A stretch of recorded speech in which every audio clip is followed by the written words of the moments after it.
Hi, I'm Glenn Everitt, Master of Machines. This episode we check out a 1970 AAR 346-pack powered Cuda. Then we take it for a drive. And be sure to subscribe to our channel for more awesome content coming your way. A very, very rare piece of machinery, your 70 AAR Cuda. Tell us about that machine. AAR Cuda, built for the Trans-Am period of racing in 1970. That car I bought in from Washington State about probably 6 or 7 years ago now. It's running a 340 cubic inch motor. It's got the 6-pack carburetor system on it. It's a factory manual. It's got the big diff under it as well, posi traction. I think it runs 11-inch brake drums on the back. So with the 6-pack carburetor setup on these vehicles, the centre carburetor does most of the work, is that correct? And then at a certain point of throttle, they all erupt and that's right, yeah. Hell breaks loose, as we say. Yeah, exactly. Yeah, the centre carburetor is the primary and the 2 outboard carburetors are the secondaries. Put down and hang on. Hang on. Now, the 340 is a pretty iconic engine. They were really a factory performance engine. In the Trans-Am series, they had to run a smaller capacity engine. It was around 300 cubic inches, but the 340 itself is a really stout thing, isn't it, in factory format? Yeah, it's quite an incredible motor and it sort of revs out quite well as opposed to the 440, but yeah, it's an awesome thing to have. And she's got all the correct numbers for AAR, and I noticed it's also got the Trans-Am plate in the engine compartment as well. In the VIN code, it's got A53, and that stands for the AAR Cuda. And it has got the other plate which has Trans-Am stamped on it. Well, there wouldn't be too many of those in Australia. It would be a super rare car, but just for the Australian viewers, it would be the equivalent to something like our GTHO Phase 3. It was effectively homologated for racing, so it's a pretty special piece of machinery. I mean, I'd have any 70 Cuda in my shed. I'd be happy with any model, but the AAR is a pretty iconic thing, isn't it? It is, yeah. It's a unique appearance. I love the strobe striping down the side. I like the colour, the orange against the black. And just the individual bonnet, the way the scoop is, the ram air, the rally wheels and the side pipes, it's just a little bit different from your normal Cuda.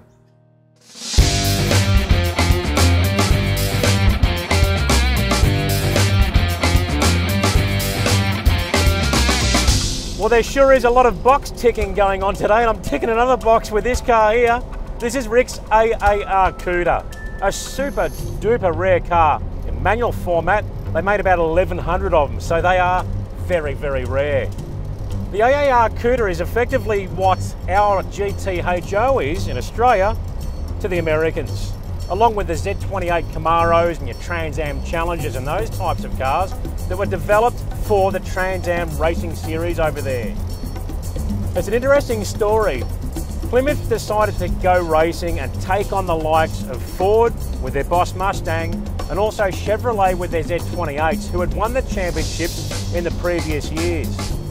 They actually employed the legendary Dan Gurney, who owned All American Racing, hence AAR, to build the cars and race them. Sadly, they didn't do too well in the series.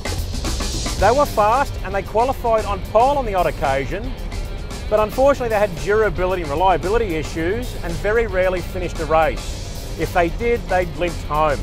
So unfortunately they never crossed the line first. What a shame.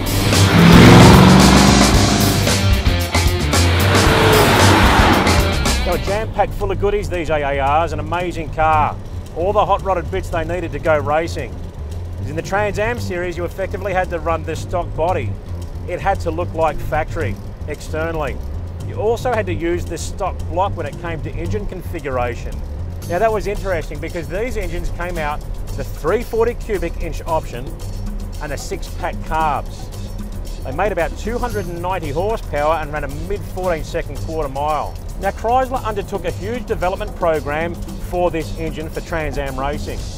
Now they're also used in the Dodge Challenger Trans-Am as well as the Cuda. Keith Black was the head engine builder at the time. We all know that name. They de-stroked it to something like 303.8 cubic inches to be exact. They redeveloped some special cylinder heads for them. And obviously things like camshaft and what have we were free in the racing configuration. Now I'm told that by the end of the 1970 series, they were making up close to 500 horsepower, and they screamed.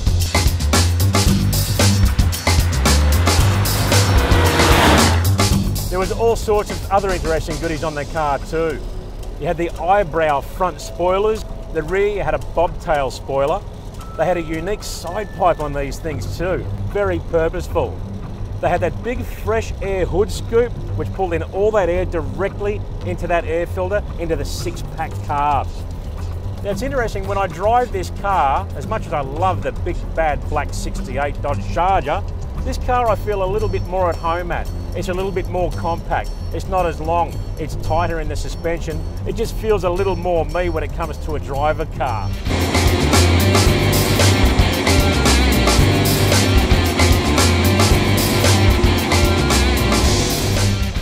I just love these 6-pack carb combos. They've got that induction growl like you'll never get anywhere else.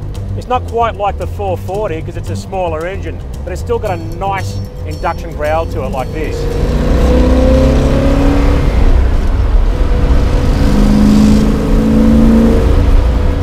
Definitely means business. Oh geez, I love it. It's a hard life. Driving muscle cars around all day. What do you do?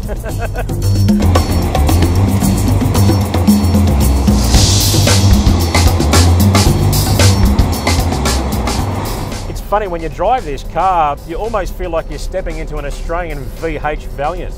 The dash looks the same, the gauges look similar, the steering wheel looks very similar. The honey pot, where the steering wheel mounts to, has that same ribbed look and feel about it as the Aussie Valiants, but of course you're on the different side. The pedals feel weird too. It's funny, you jump off the accelerator pedal, you go to jump on the brake and there's no brake pedal there. Oh, where is it? It's very, very close to the clutch pedal. It doesn't take long to dial into it.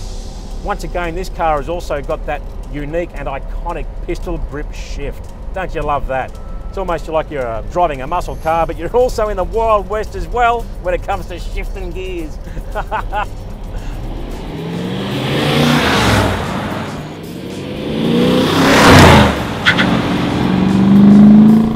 Now even the standard 340 was definitely no slouch. It was a fairly hot engine. Had that 6-pack carb configuration on these cars, but the engine was modified internally. That double road timing set, it had a big camshaft in it, had increased compression and a few other mods that did make a healthy 290 horsepower. But apparently with a set of pipes on them and a few other little tweaks, they could make an easy 330 to 340 horsepower. So there was a little bit more left in them, even in standard configuration.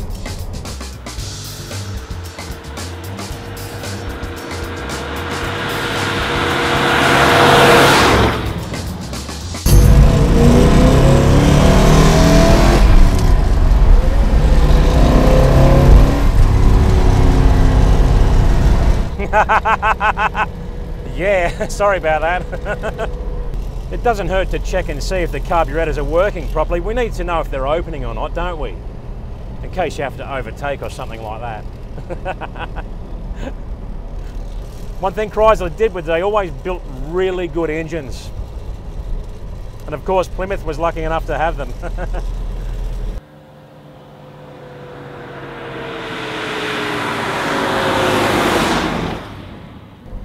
Another thing that stands out to me is that big hood scoop.